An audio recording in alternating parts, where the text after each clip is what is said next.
The night everything started falling apart, both my marriage and the actual roof over our heads. I was standing on a ladder, holding a flashlight with my mouth because my hands were shaking too much to use them properly. Rain was blowing sideways through a hole the size of a basketball. Thunder was rattling the gutters, and my wife, Mara, was downstairs yelling at me because I didn't patch it earlier like a real adult. Yeah, that's how my story begins. Not romantic, not tragic. Just me, Wendell. The universe cursed me with that name, soaked like a forgotten sponge, trying to keep mold from taking over our attic while my wife defended another man's opinion of me. See, the only reason I was on that ladder at all was because he said I couldn't fix it. He as in Rowan, my wife's coworker, the man who somehow managed to turn every minor inconvenience in our lives into a referendum on my competence. Earlier that day, Mara came home and casually said, "Rowan told me that roof leaks don't get fixed right unless you hire a professional. He said DIY repairs are for people who don't value their homes." She said it with this smug little shrug, like quoting Rowan was the same as quoting NASA. And look, I know I'm not some master craftsman. I fix clocks, not houses. But the leak wasn't that bad. And honestly, I would have hired someone if she hadn't thrown his name into the conversation like it was a challenge. So there I was at 9:26 p.m., water slapping me in the face, Mara standing at the foot of the ladder with a towel she wasn't even offering, saying, "Rowan said this storm would make it worse. He literally predicted this, Wendell." She kept saying Rowan said, over and over, like Rowan was Moses and the roof was a biblical prophecy. I wanted to scream, "Why does Rowan get more trust than your own husband?" But since I'm apparently incapable of emotional volume, what came out instead was, "Could you, MGH, maybe hold the ladder? Please? It's slippery." She didn't. She crossed her arms and said, "If you fall, that's on you." Rowan said, I swear, something snapped inside me at the sound of his name again. I'm not a violent man. The most aggressive thing I've ever done is leave a passive-aggressive Yelp review. But hearing her defend him while I was one misplaced footstep away from death, it made my chest burn. And then the universe decided to add comedy to my tragedy. Lightning cracked so loud it felt like someone slapped the sky. I flinched. The ladder wobbled. The soaked plank under my foot gave out like a wet paper plate, and I plunged straight through the attic floor, crashing into the hallway closet, onto Mara's seasonal throw pillows. As I groaned on the floor, covered in insulation glitter and humiliation, Mara didn't ask if I was okay. She didn't check if I broke anything. She didn't even gasp. She said, and I quote, "Rowan told me this would happen." That was the moment. The moment something in my brain clicked so loudly I swear I heard it. Because she didn't say, "I told you this would happen." No, she credited him. My rib was throbbing. My knee felt like an overloaded hinge. My pride was basically soup. And still, all I could think about was how she looked more disappointed for Rowan than worried about me. I tried to get up, but my leg buckled, and she sighed like I was inconveniencing her by existing incorrectly. She muttered, "Rowan would never try to fix a roof he wasn't trained for." And that's when I said it. The first part of the sentence that would grow into the 11 words that ended everything. When I finally managed to pull myself out of the pile of Mara's decorative pillows she cared about more than anything I could build with my own hands, I felt every bone in my body protesting. My knee was screaming, my elbow buzzing, and my pride was somewhere under the drywall dust. Mara didn't react, not even a flinch.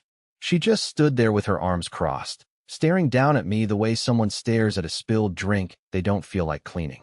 I tried standing up again, leaning on the wall this time so I wouldn't collapse like a dying accordion. "Mara," I said, "do you honestly not care that I just fell through the ceiling?" She shrugged. Actually shrugged. "I told you Rowan said it was a bad idea." There it was again. His name. Spoken like a verdict. Spoken like gospel. Spoken like the scoreboard of our marriage. And Rowan was already winning by 100. Something broke inside me right then. Maybe a rib, but also something deeper, something emotional, fragile, the part of me that still believed she and I were on the same team. I asked her, quieter this time, "Why do you keep taking his side? Why does he get more of your trust than I do?" My voice cracked halfway through, which made her roll her eyes. I hate that my voice cracks when I'm upset. It makes every argument feel like puberty came back just to humiliate me. She said, "Because he's usually right, Wendell. He thinks things through. You jump into them." Jump into things. I repeated. Like trying to fix our home? Like trying to help? That's not help. That's reckless. And Rowan even said. And that was it. That was the spark. The pressure point. The one nerve she'd touched too many times. Not the roof. Not the fall. Not even the root beer incident from before. It was the way she kept saying his name like I was the side character in my own marriage.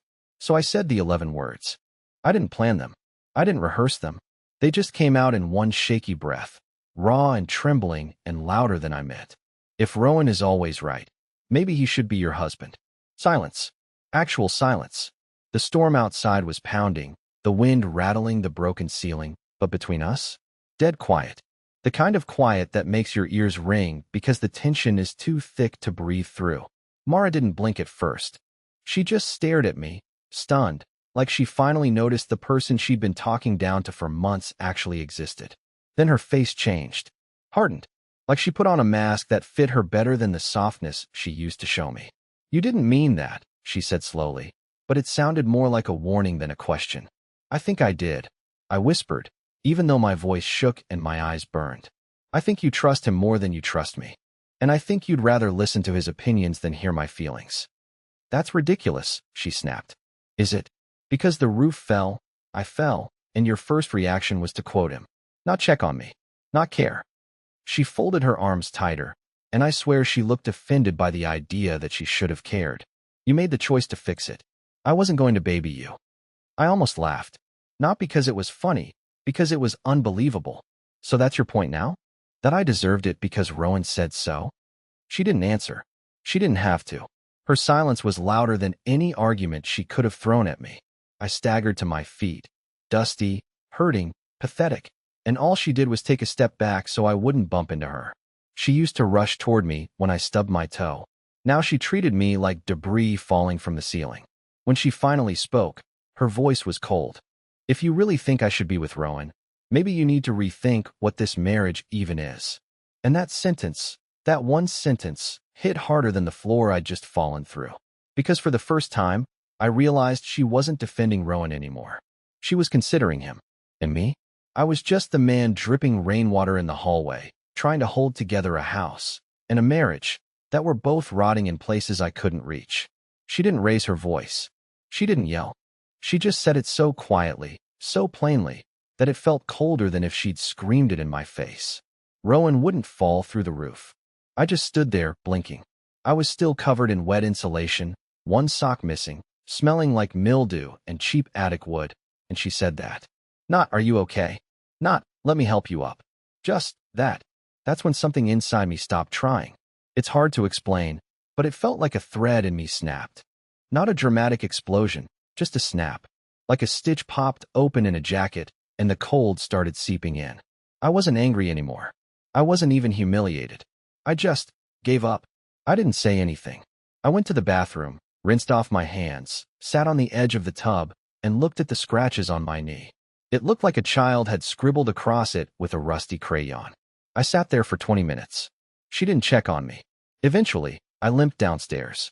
She was on the couch with a blanket around her shoulders, watching some design show where perfect couples renovate perfect homes and laugh in slow motion.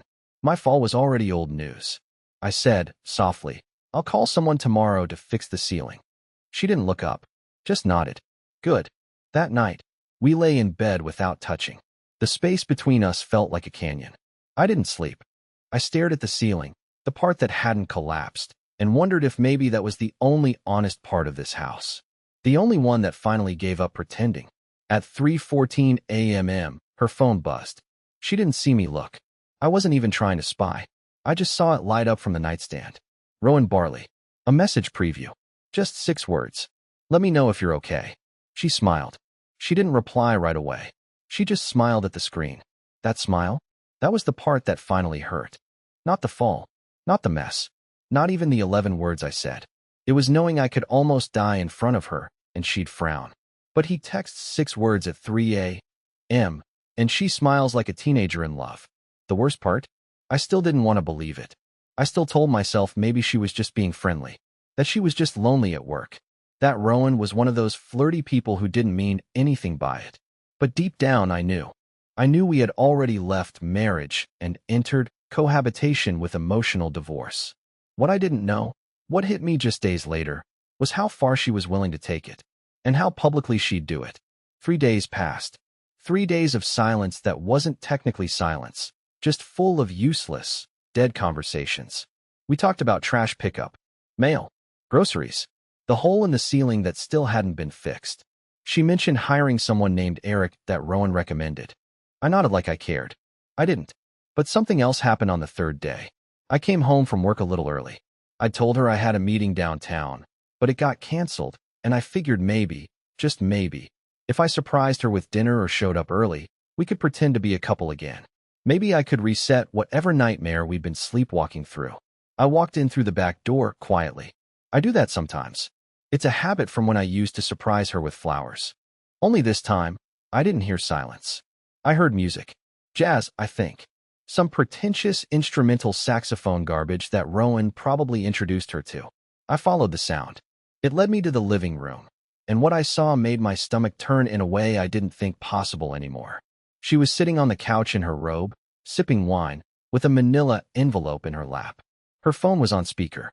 His voice, Rowan's voice, was clear as day. "I put everything in the envelope," he said. "Let me know if you want me to send the rest." She laughed. Not just a chuckle. A girlish, sweet laugh. One I hadn't heard since our second year of marriage. "I'll check it out after I shower," she replied. I stepped forward. She looked up, and her whole body stiffened like I'd walked in holding a gun. Her face dropped so fast it looked painful. She fumbled to hang up the call, practically throwing her phone onto the couch. I didn't yell. I just asked, "What's in the envelope?" She tried to act normal, casually folding the flap closed. "It's nothing. Just some mock-ups. Rowan's helping me pitch a freelance project." Mock-ups. I reached for it. She snatched it away like a child hiding candy. I said, "It's private, Wendell." That did it. I said, "Private? Since when do you and Rowan pass private envelopes to each other at work and giggle over speakerphone with jazz playing?" Her tone switched. "You're overreacting again." "No, Mara. You just don't like being caught off guard." We stood there, frozen, the envelope still in her hands. The storm from a few nights ago had passed, but this one felt worse. I didn't try to take it again. I just looked her in the eyes and asked, "Have you crossed the line?" She blinked like I'd slapped her. "What do you mean?" "You know what I mean." She paused, and then, her silence answered louder than any confession could, because she didn't deny it. Not even for show. Not even to protect me, the man who fell through the roof for her. She just turned away and muttered, "You should have called before coming home." That line, it sliced clean through what was left of my hope, because she wasn't even hiding the implication anymore. I left the house without another word. No car keys. No wallet.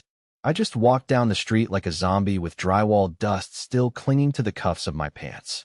I walked to the end of the block, sat on the bench outside our old pizza place, and stared at my hands. The same hands that used to hold hers. The same ones that used to build things for her.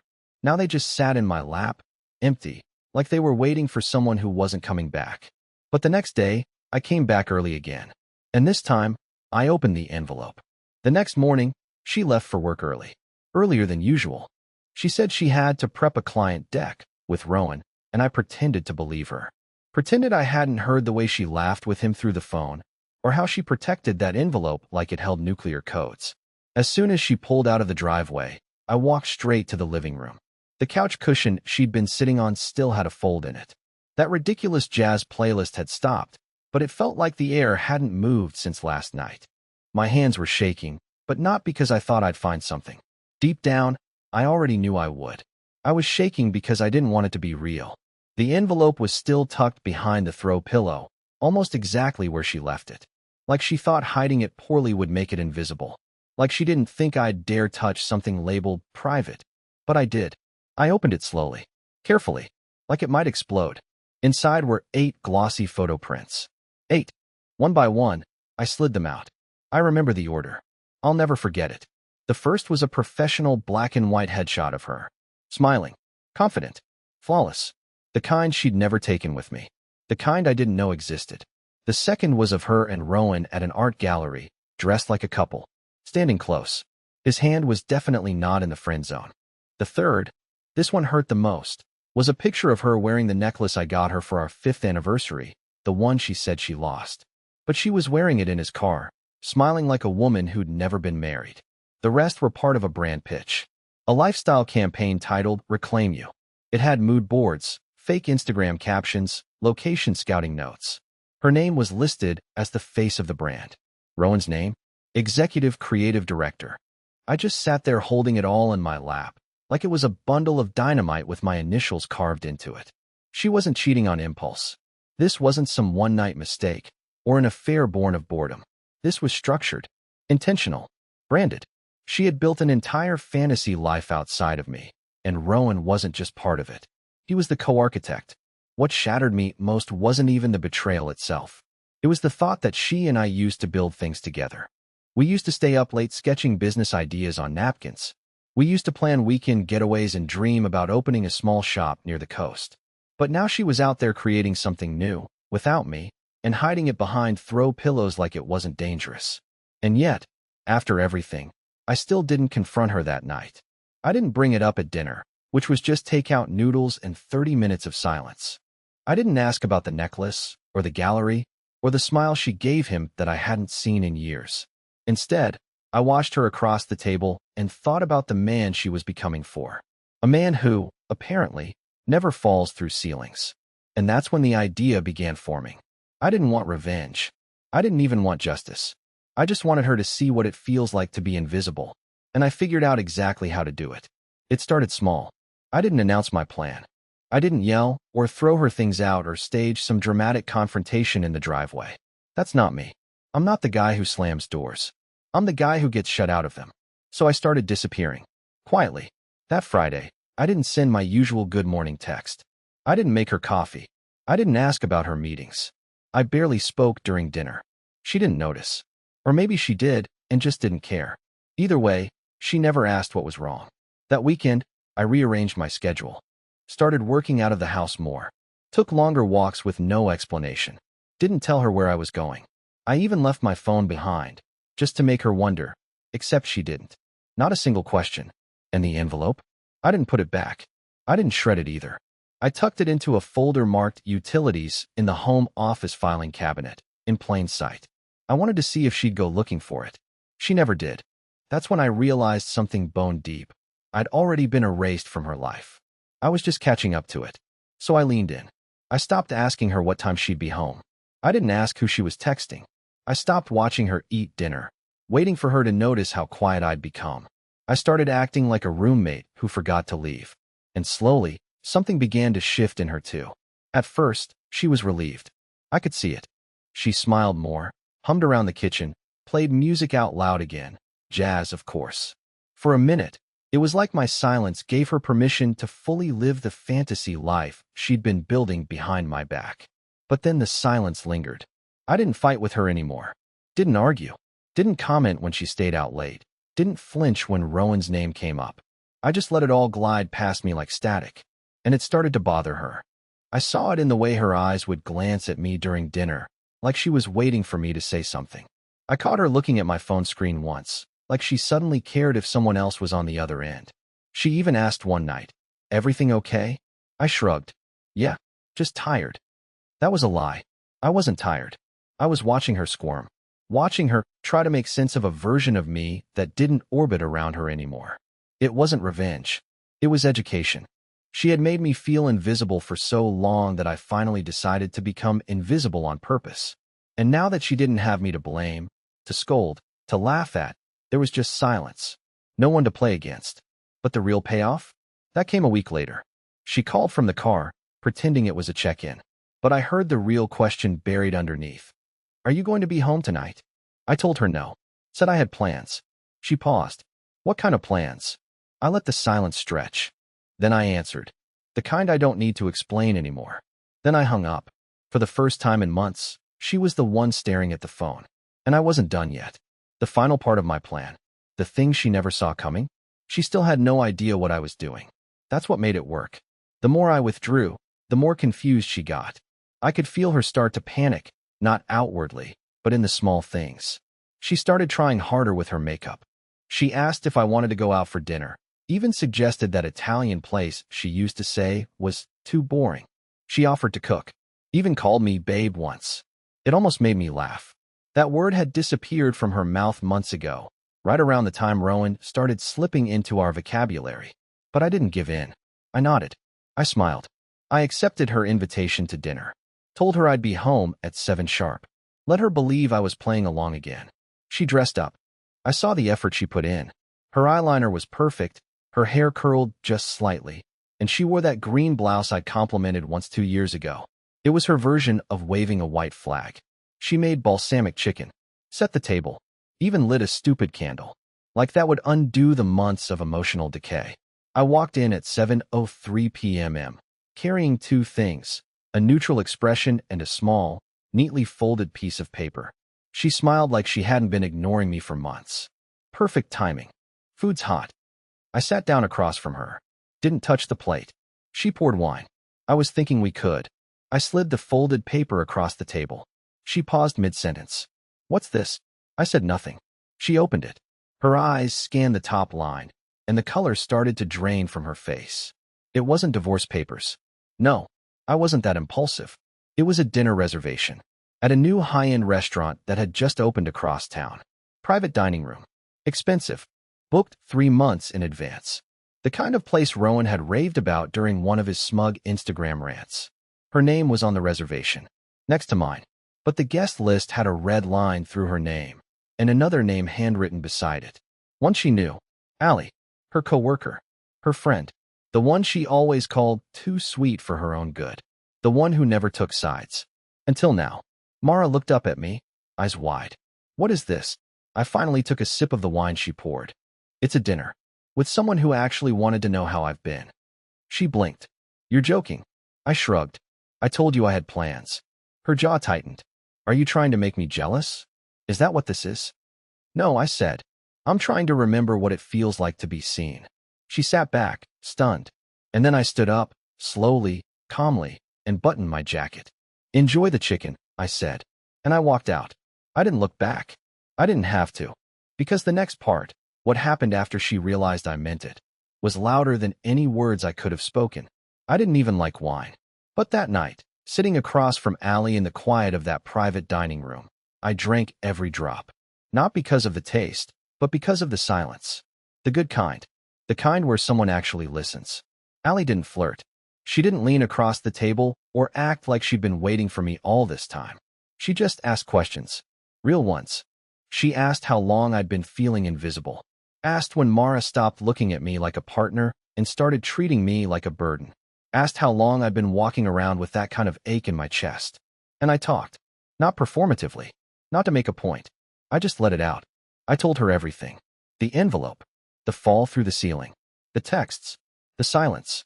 The 11 words I said that cracked something I was too scared to admit had been dying anyway. Allie didn't judge. She just nodded slowly and said, I always wondered how you were really doing. She never mentioned you much. That stung more than I thought it would. After dinner, she gave me a long, quiet hug in the parking lot. Not romantic. Just solid. And when she pulled away, she said, You deserve someone who doesn't need to be reminded how lucky they are. That line played in my head the whole drive home. When I walked through the front door, I didn't expect fireworks. But I didn't expect what I saw either. Mara was on the floor. Not collapsed. Not crying. Just sitting there in front of the living room couch, knees pulled up to her chest, a glass of untouched wine next to her. She looked up at me like I was a ghost. I didn't think you'd really go, she said. I did. She nodded. You took Allie? Yes. Silence stretched. I read the envelope again, she said after a while. It looks different now. Like I don't recognize myself in it. I didn't say anything. She stood up slowly, brushing off her knees. I never meant for it to get this far. You never stopped it either, I said. She winced. I know. I started to walk past her, but she reached out and gently touched my arm. Are we done? I paused. Then I said, We're not anything right now. And maybe that's better than pretending. She nodded again. And for the first time in forever, she didn't defend herself. She didn't mention Rowan. She didn't make excuses. She just whispered, I'm sorry, Wendell. I really am. And for the first time, I believed her. That night, I slept in the guest room. But the next morning, when I came into the kitchen, she was there, making coffee. 2 mugs. Mine had creamer already in it, just the way I used to like it. She didn't say anything, just slid it across the counter and went back to stirring hers. It wasn't a reconciliation. Not yet. But it was real. And that's the thing about broken things. I used to think they needed to be thrown away. But after years of fixing old clocks, I know better. Some of them still tick, even with cracks in the face. Sometimes, the repair starts in the silence. And sometimes, silence is finally enough to be heard.